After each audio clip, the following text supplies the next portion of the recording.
আসসালামু আলাইকুম। এখন আমরা একটা গুরুত্বপূর্ণ প্রশ্ন দেখব। তোমাদের পরীক্ষায় এই দুইটা প্রশ্ন আসতে পারে। চিত্র অঙ্কন, ওকে? চিত্র অঙ্কন। পাশাপাশি দেখো, আমি চিত্র দুটো এখানে এঁকে দিয়েছি। আমি এগুলো ব্যাখ্যা করছি তোমাদের। তোমাদের বইয়ের যে চিত্র আছে সামান্য কিছু পার্থক্য ওখানে কিন্তু করতে হবে, কারণ বইয়ের চিত্রে কিছু ত্রুটি আছে। এরপর আমি কোষ প্রাচীর নিয়ে কথা বলবো। অনেকেই কোষ প্রাচীর এই জায়গায় মুখস্থ করার পরে কিচ্ছু মনে থাকে না। তাহলে আমি তোমাদের আজকে দেখাবো কেমনে জিনিসগুলো পড়তে হয়, কেমনে বুঝতে হয়। আর একবার বুঝলে এগুলো আর মনে রাখতে হয় না, এমনি মাথায় থাকে। তারপরে আমি তোমাদের প্র্যাকটিস করাবো। ওকে, আসো সেলে চলে আসি। এই সেলটা আর এই সেলটা দেখে একটা জিনিস, প্রথমে যদি তোমার জিজ্ঞেস করা হয় যে দুইটা সেলের মধ্যে কোনটা উদ্ভিদ কোষ, তোমার শুধু খুঁজতে হবে উদ্ভিদ কোষের একটা স্পেশাল ফিচার। বলো তো কি সেটা? সেটা কোষ প্রাচীর, তাই না? সেটা শুধু উদ্ভিদ কোষে থাকে। সো এই যে দেখো, এইটা যদি সেল মেমব্রেন হয়, এই যে এটা কোষ ঝিল্লি হয়, তাহলে এর বাইরে দেখো এই যে কোষ প্রাচীর, তার মানে এর কোষ প্রাচীর আছে। তাহলে এইটা কি? উদ্ভিদ কোষ। এইটা কেমনে বুঝলা প্রাণী কোষ? প্রাণী কোষ বোঝার কারণ হলো এখানে শুধু কোষ ঝিল্লি আছে, কোনো কোষ প্রাচীর নাই। প্রাণী কোষের আরেকটা সুবিধা আছে, বুঝছো? প্রাণী কোষ কিন্তু তার কোষ ঝিল্লিটাকে আঙ্গুলের মতো বানাইতে পারে। কোষ ঝিল্লি থেকে দুইটা পায়ের মতো তৈরি করতে পারে। এই যে দেখো, আঙ্গুলের মতো বানাইছে, পায়ের মতো তৈরি করছে। এটা কেন বানায় জানো? এইটা বানাই হচ্ছে জায়গা বাড়ানোর জন্য। মানে এই জায়গা থেকে এই জায়গার ডিস্টেন্স যতটুকু, খেয়াল করে দেখো, এই জায়গা থেকে যদি আমি এই পাশে আঁকা বাঁকা পথে যাই, কত বড় ডিস্টেন্স দেখছো? তো ইউজুয়ালি আমাদের পরিপাক নালী আছে না, পরিপাক নালীতে এই ধরনের অংশ দেখা যায়। কারণ জায়গা যত তুমি বাড়াবা, পরিপাকের পর যে খাদ্যগুলো আছে তত বেশি জায়গা দিয়ে আমাদের কোষের ভেতরে ঢুকতে পারবে, তাই না? এই জায়গা থেকে এই জায়গায় যতটুকু ভেতরে ঢুকতে পারতো, এই জায়গা দেখো কত বড় যখন হয়ে গেল, তখন অনেক বেশি ভেতরে ঢুকতে পারবে, তাই না? অনেক বড় রাস্তা হয়ে গেল। সো এইটা একটা কারণ। এগুলা আঙ্গুলের মতো, এদেরকে বলে ভিলাই। ভিলাই মানে আঙ্গুল, ওকে? সো এগুলোর নাম কি বলতো? এগুলোর নাম হচ্ছে ভিলাই। ভিলাই মানে হচ্ছে আঙ্গুল, ফিঙ্গার লাইক প্রজেকশন, আঙ্গুল। লুক, ভিলাই কিন্তু শেষে আই আছে, মনে রাখবা বায়োলজিতে যত শব্দ শেষে আই দিয়ে শেষ হয় সবগুলো বহু বচন। কোনো শব্দের শেষে যদি আই দিয়ে শেষ হয়, এটা হচ্ছে বহু বচন। বাট কোনো শব্দের শেষে যদি আম দিয়ে শেষ হয় কিংবা আজ দিয়ে শেষ হয়, সেটা হলো এক বচন। তাহলে ভিলাই কি বলতো? বহু বচন। এখানে তিনটা আছে না, ভিলাই। তাহলে এক বচন আমি কি বলবো এগুলাকে? Villus, villus, villus, villus, villus, villus. আস আছে শেষে, আম বা আস থাকলে এক বচন। তাহলে তিনটা আস, ভিলাস নিয়ে ভিলাই তৈরি হয়, রাইট? ওকে, ভেরি গুড। তো আমি তো আঙ্গুলের মতো বললাম, ক্ষণপদের কথা বললাম না কেন? একটা কোষ কিন্তু চলাচল করতে পারে, যেমন আমাদের ম্যাক্রোফেজ আছে না, শ্বেতকণিকা, জীবাণু যেখানে সেখানে হেঁটে হেঁটে যায়, চলাচলের জন্য পা লাগে না। তাহলে এই যে দেখো পায়ের মতো তৈরি হয়েছে, দেখছো? আবার বলো তো, কোনো একটা জীবাণু যদি সে ভক্ষণ করতে চায়, তাহলে মেমব্রেনটাকে কি একটু এইরকম একটা মেমব্রেনকে, এরকম একটা মেমব্রেনকে কি এরকম করতে হবে না? এই যে জীবাণুটা তখন এখানে থাকবে, তারপর এই দুটা পা একসাথে যখন হবে, জীবাণুটা দেখো ভেতরে চলে আসলো, আসলো না? এরকম করে নিল না? ওকে, তাহলে এই জন্য কিন্তু উদ্ভিদ কোষে না, বরং প্রাণী কোষে এই ধরনের এবড়ো থেবড়ো ক্ষণপদের মতো অংশ থাকবে, ঠিক আছে? আর একটা কারণ আছে, এই কোষগুলো পানি খায়, বুঝছো? এই জীবাণুটাকে খাওয়াটা কি বলা হয়? ফ্যাগোসাইটোসিস। তার ফ্যাগোসাইটোসিসের জন্য এগুলো করছিল। ওরা পানিও খায়, বুঝছো? পানি পান করা, ওইটাকে বলা হয় পিনোসাইটোসিস। তাহলে বলো তো, একটা কোষ যখন পানি পান করে কোন প্রক্রিয়ায়? পিনোসাইটোসিস প্রক্রিয়া। দেখো, দুই একটা শব্দ তোমাদের কিন্তু বইয়ের মধ্যে নাই, কিন্তু জিনিসগুলো বোঝানোর জন্য আমি শব্দগুলো ব্যবহার করব। পড়ার সময় বইতে যা আছে ততটুকু তুমি এমনি বুঝতে পারবা। ওকে, আচ্ছা, আসো তাহলে। আচ্ছা, তো এইটা একটা কারণে কোষের গায়ে এরকম দেখা যায়। আরেকটা কারণ হচ্ছে যে তারা পানি পান করতে চায়, বুঝছো? তাহলে আমি এক কাজ করি, দেখো, এটা একটা কোষ, কোষটা পানি খাইতে যাচ্ছে, তাহলে কোষটা করে কি, এরকম করে নিজের চেহারাটা করে এই ধরনের গর্ত তৈরি করে করে, এই গর্তের মধ্যে আগে পানি নেয়, নিয়ে যে মাথা দুইটা বন্ধ করে দেয়।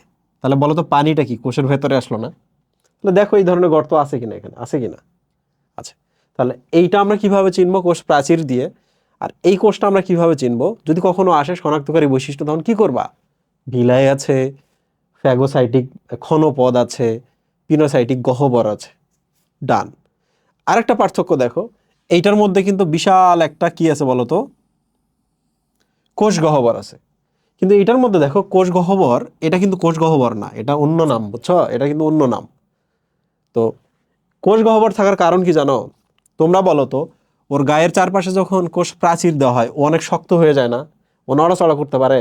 পারে না। আমাদের যদি কোষের মধ্যে কোনো খারাপ জিনিস থাকে, বুঝছো, কোষটা বের করে দিতে পারে সুন্দর করে। এর কোষের মধ্যে যদি খারাপ জিনিস থাকে, ও কিন্তু প্রাচীরের জন্য বাইরে বের করে দিতে পারে না, রাস্তা নাই তো। এই জন্য তাকে ভেতরে একটা ডাম্পিং গ্রাউন্ড বানায় রাখতে হয়, আবর্জনা রাখার জন্য। এই জন্য একটা গহ্বর রাখতে হয়। কোষটা অনেক দিন বাঁচবে, এই জন্য ঘরটা অনেক বড়। বাট এই কোষের ক্ষেত্রে ভেতরে যদি খারাপ জিনিস জমেও, খারাপ জিনিসগুলো সে বের করে দিতে পারে। আর বাইরে কে বসে আছে বলো তো? ডাব্লিউবিসি, তাই না? শ্বেতকণিকা। শ্বেতকণিকা ওই খারাপ জিনিসটাকে নিয়ে চলে যাবে। এবার বুঝছো কেন এদের কোষ গহ্বর থাকে, ওদের কেন থাকে না? তাহলে দেখো, এর কোষ প্রাচীর আছে, বড় কোষ গহ্বর আছে। এর কোষ প্রাচীর নাই, বড় কোষ গহ্বরও নেই, রাইট? এবার দেখো, কোষ গহ্বর থাকার জন্য এর নিউক্লিয়াসটা একটা সাইডে গিয়ে যায়। মাঝখানে তো ফাঁকা জায়গা, তার নিউক্লিয়াসটা এক সাইডে গেছে। এর যেহেতু কোষ গহ্বর নাই, নিউক্লিয়াসটা মাঝখানে থাকে। ওকে? তো প্রিয় স্টুডেন্ট, এখন আমি বাকি যে জিনিসগুলো আছে চিত্রতে সুন্দর করে বুঝিয়ে দিব। একটাও এলোমেলো করবো না, পরীক্ষায় গিয়ে একবার সরাসরি আর্ট করে দিয়ে আসবো। আসো এখানে, আমি এখানে একটা ছবি অ্যাড করেছি, দেখো। প্রথমে আমি এরকম একটা দিয়েছি, এটা হলো কোষ ঝিল্লি। বলো তো এটা কি? এইটা কিন্তু কোষ ঝিল্লি। লুক, আমি এই জিনিসগুলো পরীক্ষার হলে তোমাকে দিতে বলবো না। পরীক্ষার হলে বইয়ে যেটা আছে ওইটাই দিবা, শুধু তুমি দেখো ওইটার সাথে এখানে কোনো মিসম্যাচ আছে কিনা। দেখো, দিলাম আমি এইটা বড় একটা কোষ গহ্বর দিব। দেওয়ার পর দেখো আমি এখানে কি দিলাম, এখানে আমি দেখো নিউক্লিওলাস দিলাম, ক্রোমোজোম দিলাম, এই যে এগুলা। ক্রোমোজোম না লিখে ক্রোমাটিন লিখবা। কি লিখবা? ক্রোমাটিন। লুক, এইটার নাম হচ্ছে নিউক্লিওলাস, এগুলোর নাম হচ্ছে ক্রোমাটিন। আর ভেতরে কি একটু পানির মতো দিতে হবে না? নইলে ক্রোমোজোমগুলো তো শুকায় মারা যাবে। তাহলে এগুলোর নাম যদি সাইটোপ্লাজম হয়, তাহলে এই ভেতরের পানির মতো থকথকে জিনিসগুলোর নাম কি হয় বলো তো? জেলির মতো। এদের নাম হচ্ছে নিউক্লিওপ্লাজম। সাইটোপ্লাজম, নিউক্লিয়াসের ভেতরে এগুলোর নাম হচ্ছে নিউক্লিওপ্লাজম। এরপর দেখো আবরণ আমি দিয়েছি। অনেকেই কিন্তু এরকম একটা দাগ দিয়ে দেয়, এই কাজ করবা না। যেটা করবা, এরকম দ্বিস্তরী দিবা, এই যে এরকম দ্বিস্তরী দিবা, বুঝছো? দ্বিস্তরী দিবা। এখন প্রশ্ন হলো, ভাই এখানে কেন দ্বিস্তরী দিতেই হবে? এর কারণ হলো ডিএনএ গুলো খুব গুরুত্বপূর্ণ। ডিএনএ পর্যন্ত কাউকে পৌঁছাইতে দেওয়া যাবে না। ডিএনএ উল্টাপাল্টা হয়ে গেলে কিন্তু ডিএনএ বদলে যাবে, মিউটেশন হবে। আর ডিএনএ মিউটেশন হয়ে গেলে কিন্তু এই কোষের ক্যান্সার হবে, বুঝছো? তো ডাবল মেমব্রেন থাকবে। এবং মজার ব্যাপার হলো, এই কোষ ঝিল্লির সাথে নিউক্লিয়ার যে ঝিল্লিটা আছে, এই ঝিল্লির মধ্যে আরও একটা পার্থক্য আছে। সেটা হলে ছিদ্র থাকবে, এই যে এরকম ছিদ্র কিন্তু দিতে হবে, জাস্ট গোল করে দিলে হবে না। কেন ছিদ্র আছে জানো? কারণ এই ডিএনএ থেকে এমআরএনএ তৈরি হয়, এমআরএনএটা যেন বের হয়ে আসতে পারে বাইরে, রাইট? Very good. আচ্ছা, এবার আমরা চলে আসি একটা ইন্টারেস্টিং জিনিসে। কালারটা দেখো। তোমরা কি জানো, এই যে মেমব্রেনটা আছে না চারপাশে, ঝিল্লি দেয়ালটা আছে না, এই দেয়াল থেকে কিন্তু আমাদের এই যে এন্ডোপ্লাজমিক রেটিকুলামটা আছে না, এই দেখো, দেখছো? এটা কিন্তু দেয়াল থেকেই তৈরি হয়। তাহলে আমি কি এটা খুলে এখানে দিতে পারবো? এই জিনিসটা তোমাদের বইয়ে দেখো কি করছে, নিউক্লিয়াসটা এই জায়গায় দিছে, এন্ডোপ্লাজমিক রেটিকুলামটা এখানে দিছে। আবার গোলজি বডিতে দেখো আরেক দিকে দিয়ে দিছে, দেখছো? তো আসো এখানে, তোমরা কি জানো যে এন্ডোপ্লাজমিক রেটিকুলামটা থেকেই আবার এই যে এই জিনিসটা গোলজি বডিটা তৈরি হয়? গোলজি বডি তৈরি হয়। গোলজি বডি দেওয়ার সময় তোমরা এক কাজ করবা, দুইটা এরকম করে দিবা, দুইটা অপোজিটে দিবা, দিয়ে এটা মাথাটা একটু টেলিফোনের মতো করে দিয়ে এরকম করে দিবা, এটা মাথাটা একটু টেলিফোনের মতো করে দিয়ে ছোট করে দিবা। সেম ব্যাপার, টেলিফোনের মতো করে দিয়ে এরকম করে দিবা, এটাও টেলিফোনের মতো করে দিয়ে এরকম করে দিবা। So this is a Golgi body. দেখো, নিউক্লিয়ার যে আবরণটা থেকে এন্ডোপ্লাজমিক রেটিকুলাম তৈরি হয়, এন্ডোপ্লাজমিক রেটিকুলাম থেকে গোলজি বডি তৈরি হয়, তার মানে এটা একটা সিকোয়েন্সিয়াল ওয়েতে দিতে হবে। ওকে?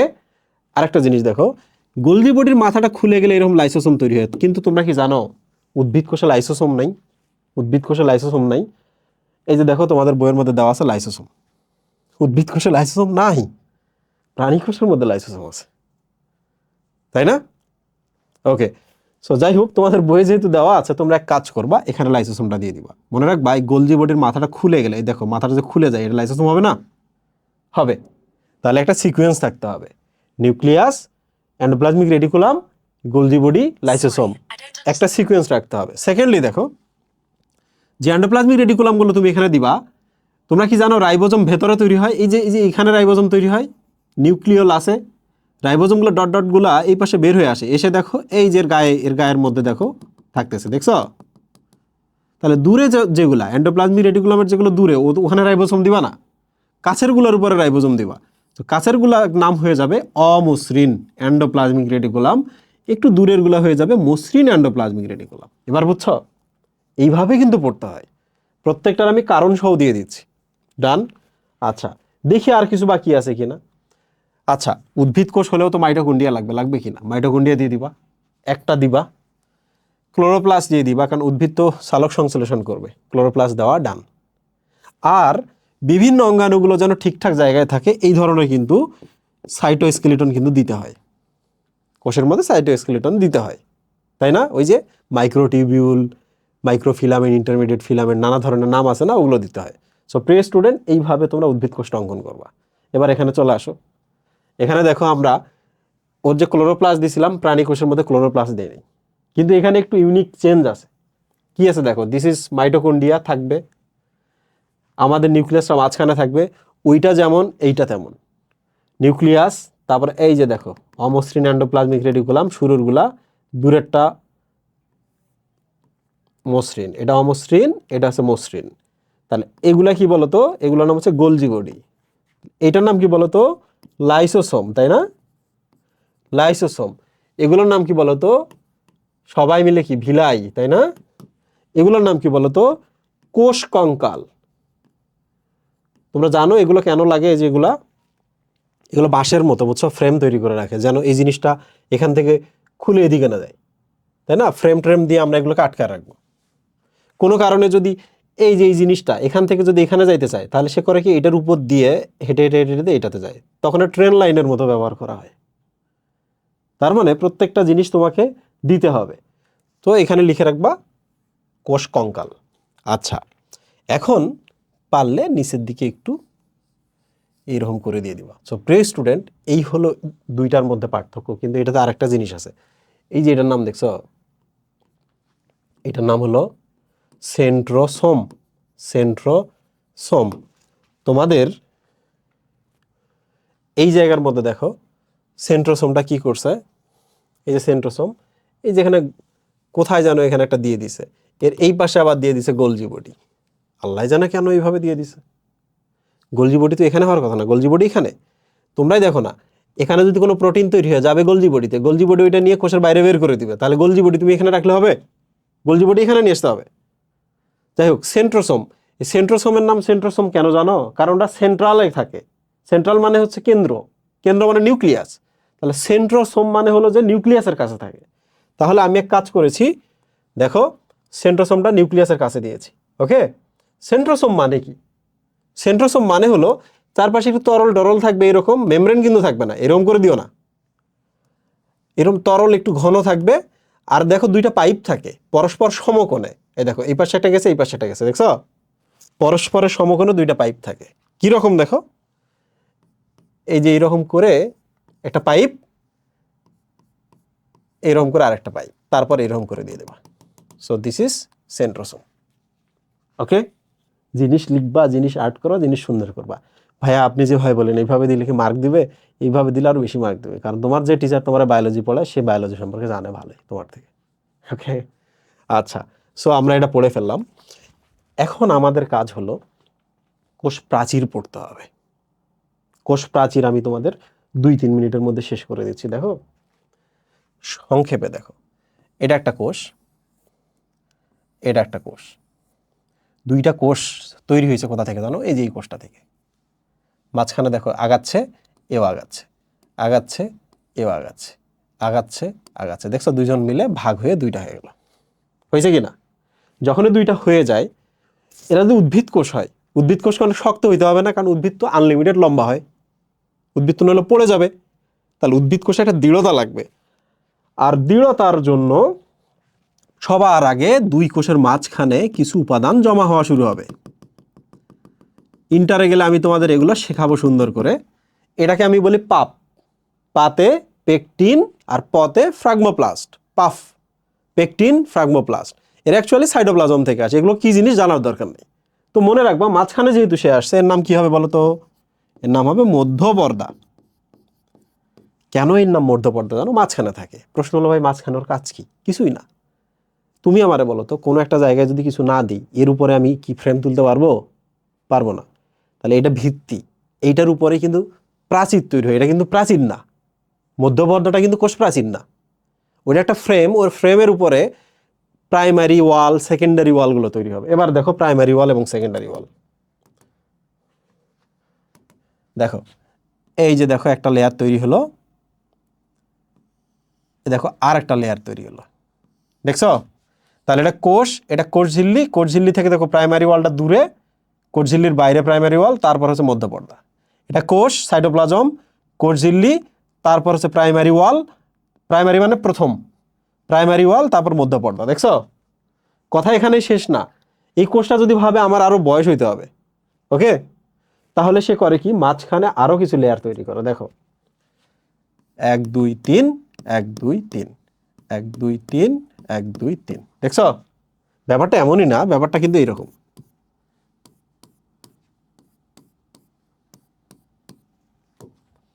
তারপর হচ্ছে এইরকম আর কি, চারপাশ জুড়েই হয়। ওকে, তাহলে বলো তো সাইটোপ্লাজম থেকে সবচেয়ে কাছে কে? এটা সাইটোপ্লাজম, এটা কোষঝিল্লি, এটা সেকেন্ডারি প্রাচীর, প্রাইমারি প্রাচীর আরো দূরে, মধ্যপর্দা আরো দূরে।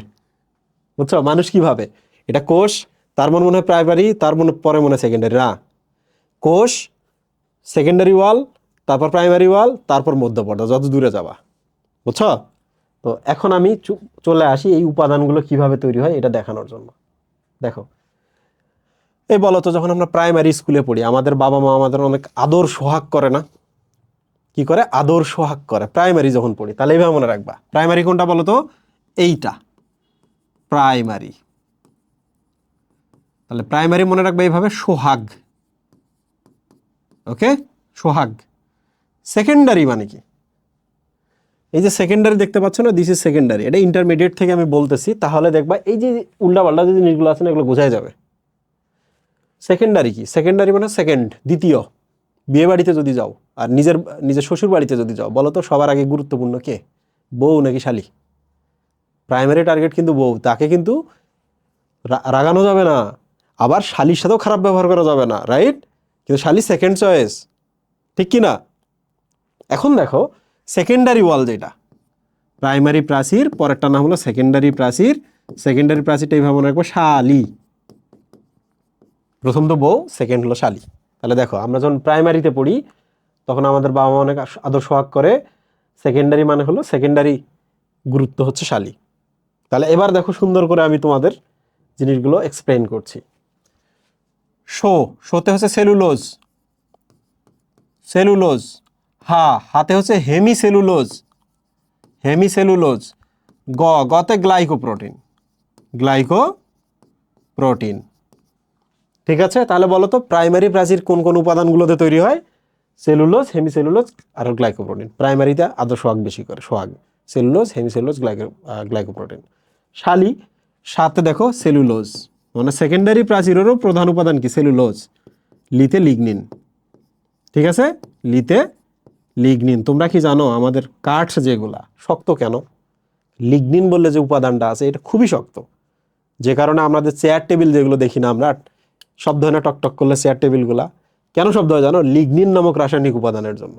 লিগনিন যদি না থাকতো কাঠ দিয়ে তুমি কিছু করতে পারতো না। তাহলে সেকেন্ডারি প্রাচীরটার জন্যই বেসিক্যালি আমরা লিগনিনটা পাই। তো প্রিয় স্টুডেন্ট দেখো এইটা তো গুরুত্বপূর্ণ সেলুলোজ, এটা তো কিন্তু গুরুত্বপূর্ণ সেলুলোজ। তাহলে একটা যদি প্রশ্ন করে কোষ প্রাচীরের উপাদান কি, চোখ বন্ধ করে বলতে হবে সেলুলোজ। আবার দেখো কোনো শব্দের শেষে যদি ওজ থাকে, ওজ, মনে রাখবো ওটার নাম শর্করা। তাহলে পরীক্ষায় কি এই ধরনের প্রশ্ন দিতে পারে না যে কোষ প্রাচীরের উপাদান কি? শর্করা। কোষ প্রাচীরের উপাদান কি? শর্করা, রাইট? উদ্ভিদের কোষ প্রাচীরের উপাদান শর্করা। একটু পরে বুঝতে পারো কেন বলতেছি। প্রিয় স্টুডেন্ট দেখো এই কোষ আর এই কোষ এখানে আছে। প্রশ্ন হলো ভাইয়া এর মধ্যে ধরা যাক কোন একটা লবণ বেশি, এর মধ্যে লবণ কম হয়ে গেছে, বলতে পারে না ভাবি একটু লবণ দান, বাসায় রান্না করার লবণ নাই? পারে কিনা? এই যে দেখো মাঝখান দিয়ে একটা রাস্তা আছে, দেখছো? মাইক্রোস্কোপিক রাস্তা, খালি চোখে তুমি দেখতে পাবা না। এই রাস্তা দিয়ে দুইটা কোষের সাইটোপ্লাজম পরস্পরের সাথে কমিউনিকেট করে। ভালো করে দেখো, সাইটোপ্লাজম কমিউনিকেট করতেছে নাকি অন্য কেউ? সাইটোপ্লাজম। ওকে, এটাকে বলা হয় সাইটোপ্লাজম এর বন্ধন আছে। বলো তো এই জিনিসটা কি? দুইটা সাইটোপ্লাজমের বন্ধন ক্রিয়েট করলো না? তাহলে দেখো এই জিনিসটাকে যদি আমি ছোট করে বলতে চাই কি বলবো? সাইটোপ্লাজম থেকে প্লাজম নাও, বন্ধনের বায়োলজিতে বলা ডেজমো। ডেজমো মানে বন্ধন। ডেজমো কোনো কিছু আছে, সংযুক্ত আছে থাকলে আটা ব্যবহার করতে হয়, আটা। তাহলে বলো তো দুই সাইটোপ্লাজমের মধ্যে যে সংযোগটা আছে এটাকে আমি কি বলতে পারি? সাইটোপ্লাজমের বন্ধন আছে। প্লাজম ডেজমো আটা, তার মানে প্লাজমো ডেজমাটা। প্লাজমো ডেজমাটা। তাহলে আমি পুরো ব্যাপারটা সহজ করে বলি। 1 নম্বর হচ্ছে কোষ প্রাচীর উদ্ভিদের। 2 নম্বর দেখছো এখানে একটা কথা বলা আছে, মৃত এবং জড়বস্তু। মৃত এবং জড়বস্তু মানে বোঝো? মৃত এবং জড়বস্তু মানে রাসায়নিক পদার্থ দিয়ে তৈরি। রাসায়নিক পদার্থ দিয়ে তৈরি। রাসায়নিক পদার্থ দিয়ে তৈরি, বাট এখানে কোনো কি হয় না বলো তো? বিক্রিয়া হয় না। তার মানে প্রাচীরে কোনো বিক্রিয়া হয় না। তাহলে মনে রাখবা এই শব্দটা, মৃত ও জড়বস্তু দিয়ে তৈরি। সেকেন্ডলি দেখো তো কি লিখছে? সেলুলোজ লিখছে না? তাহলে কোষ প্রাচীরের প্রধান উপাদান কি? সেলুলোজ। এছাড়াও আরো অনেক ধরনের উপাদান আছে না? বললাম না আমি ওখানে? এরপর দেখো ছত্রাকের কোষ প্রাচীর কাইটিন, একটু পরে আমি ব্যাখ্যা করছি। প্লাজমোডেজমাটা নামক আণুবীক্ষণিক নালী আছে, তার মাধ্যমে দুইটা কোষের সাইটোপ্লাজম দেখো লেখা আছে যোগাযোগ রক্ষা করে, পানি খনিজ লবণের আদান প্রদান করে। এই যে দেখো প্লাজমোডেজমাটা নামক একটা নালী, এইটাতে পরস্পরের সাথে সংযোগ স্থাপন করছে। প্রিয় স্টুডেন্ট, এখন আমি কোশ্চেন সলভ করতে যাব এবং তুমি অবাক হয়ে দেখবা কোশ্চেন সলভ করতে গেলে তুমি আটকায় যাচ্ছ। লুক, কি বলা আছে এখানে? ব্যাকটেরিয়ার কোষ প্রাচীর কি দ্বারা তৈরি? ব্যাকটেরিয়ার কোষ প্রাচীর কি দ্বারা তৈরি আমি তোমাদের আজকে দেখাবো। দেখানোর পরে তোমরা তোমাদের মতো করে বেস্ট চয়েসটা মধ্যে খুঁজে নেবা। দেখো এটা একটা ব্যাকটেরিয়া, এর একটা কোষ প্রাচীর আছে। বায়োলজিতে বলা হয় এটা পেপটিডোগ্লাইকেন। পেপটিডোগ্লাইকান নামক একটা রাসায়নিক উপাদান দিয়ে তৈরি। ওকে, লুক, পেপটিডো, পেপটিডো এটা কিন্তু প্রোটিন। গ্লাইকান, গ্লুকোজ মনে হচ্ছে না? এটা হচ্ছে শর্করা। তাহলে বলো তো শর্করা এবং প্রোটিন দ্বারা তৈরি না? তাহলে এবার উপাদানটা দেখো তো, উপাদান এটা দেখো, চর্বির কথা এখানে বলছে। আচ্ছা, এখানে চর্বি বলছে, এখানে লিপিড বলছে, এখানে প্রোটিন, এখানে লিগনিনের কথা বলছে না? লিগনিন তো কাঠে থাকে, উদ্ভিদে, এটা হবে না। কাইটিন এটা কোথায় থাকে এটা আমি পরে দেখাবো। সুবেরিন এটা উদ্ভিদে থাকে, এটাও সম্ভব না। চর্বি এবং গ্লাইকোজেন না, ওখানে প্রোটিন ছিল না, এত প্রোটিন নাই, এটা হবে না। তাহলে বাকি রইল এই যে দেখো প্রোটিন, পেপটিডোগ্লাইকেন। দেখছো প্রোটিনটা মিলছে, শর্করা কিন্তু এখানে মেলে নেই। কিন্তু এর থেকে বেটার অপশন নাই, এর থেকে বেটার অপশন নাই। এমসিকিউ দাগানো মানে এমন কি যে নিখুঁতটাই হইতে হবে না। এমসিকিউতে মানে হলো সবচেয়ে কম খারাপ যেটা সেটা দাগাইতে হবে। ওকে, সেকেন্ডটাতে চলে আসো, আরো কিছু জিনিস শেখাইতেছি আমি এখানে। ছত্রাকের কোষ প্রাচীর কি দিয়ে তৈরি? দেখো নাম কি? ছত্রাক। ক আছে না শেষে? কতে কাইটিন। ওকে, কতে হচ্ছে কাইটিন। কাইটিন কি জানো? শর্করা প্লাস এমিন। তো এটা ইন্টারমিডিয়েটে শিখবা। এবার মনে রাখো ছত্রাক ক কাইটিন নির্মিত কোষ প্রাচীর। ওকে, ছত্রাক কিন্তু খুব নরম সরম, বুঝছো? কাইটিন কিন্তু খুবই শক্ত উপাদান। তো এতই নরম সরম যে ওর উপরে যে কাইটিনের আবরণ না থাকে ও না বাঁচবে না, এই জন্য ওকে কাইটিনের আবরণ দেওয়া হয়েছে। ছত্রাক খুবই নরম সরম। ক্লিয়ার? সো কোথায়? এই যে কাইটিন। ওকে, আচ্ছা,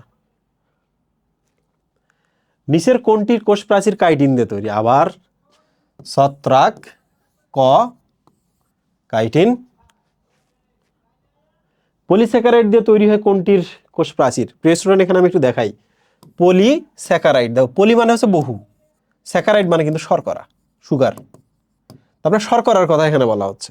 যে শর্করার মধ্যে বহু কি আছে জানো? গ্লুকোজ আছে। গ্লুকোজ, গ্লুকোজ, গ্লুকোজ, গ্লুকোজ, এইরকম করে বিশাল একটা উপাদান। তোমরা কি জানো এই যে অনেকগুলো গ্লুকোজ নিয়ে আমরা কি তৈরি করতে পারি? সেলুলোজ। আমি আরো ব্যাখ্যা করছি, দেখো সারা জীবন মনে রাখবা। পলিস্যাকারাইড, স্যাকারাইড মানে কি শর্করা না? সেলুলোজ, আমি বলছিলাম না ওস থাকলেই শর্করা, তাহলে পলিস্যাকারাইড এটা শর্করা, সেলুলোজ ওস তো এটা শর্করা। এই যে দেখো একটু আগে বলছিলাম, কোথায় ওজ মানে শর্করা কোথাও লিখছিলাম কিনা?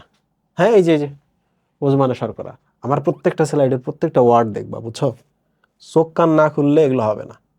একটু সময় লাগবে, আমার ক্লাসগুলো পড়তে সবসময় সময় লাগে, বাট আমি চেষ্টা করব তোমাদের পরীক্ষাগুলোর আগে আগে আমি ওয়ান শট দিয়ে দিতে। বাট আমি এই সব জায়গায় আমি ডিটেল আলোচনা করব। যারা বিশেষ করে টপ করতে চাও, বোর্ড যারা ক্র্যাক করতে চাও, বোর্ড যারা ভাঙ্গায় উল্টায় দিতে চাও, তারা এই ক্লাসগুলো করবা। লোক, তাহলে আমরা এবার চলে আসি। দেখো তো, মাশরুম কিন্তু ছত্রাক। মাশরুম কি বলো তো? তোমরা জানো এটা ছত্রাক। কত কাইটিন না? তাহলে এটা না। এমিবা, তোমরা কি জানো এমিবা হচ্ছে একটা এককোষী প্রোটোজোয়া। জোয়া মানে কি? বায়োলজি, জোয়া মানে হচ্ছে প্রোটোজোয়া, এটা মানে এনিমেল, বুঝছো? এককোষী এনিমেল ধরা যাক। তোমরাই বলো তো এনিমেলের কি কোষ প্রাচীর থাকবে? থাকবে না। তাহলে এমিবাবাদ। ব্যাকটেরিয়া, আমরা জানি না ব্যাকটেরিয়ায় পেপটিডোগ্লাইকেন থাকে, প্রোটিন এবং শর্করা দিয়ে তৈরি। তাহলে এখানে কি প্রোটিনের কথা বলছে? প্রোটিনের কথা বলছে এখানে, তাহলে ব্যাকটেরিয়াও হবে না। বহুকুচি শৈবাল, শৈবাল মানে শ্যাওলা। শ্যাওলা মানে কি? শ্যাওলা কিন্তু নীল কালার, সবুজ কালার, তাই না? আর সবুজ মানে কি? উদ্ভিদ।